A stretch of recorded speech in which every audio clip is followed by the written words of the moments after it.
हर दिन खुशी हर दिन उत्साह मनी। ए भाई लोग कि अरे हर दिन खुशी हर दिन उत्साह मनी। अरे सुकून तो तहिया मिली जहिया आई दहिया पर इंडियन आर्मी को वर्दी चढ़ी।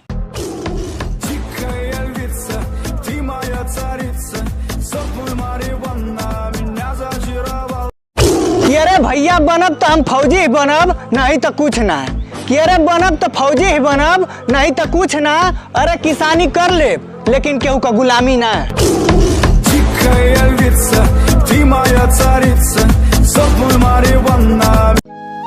कि माई जौन वादा कैले हैं तोहसे ओके हम जरूर निभाई। कि अरे माई जौन वादा कैले हैं तोहसे ओके हम जरूर निभाई। अरे तू स्वागत का तैयारी करा हम फौजी बन के जरूर आई।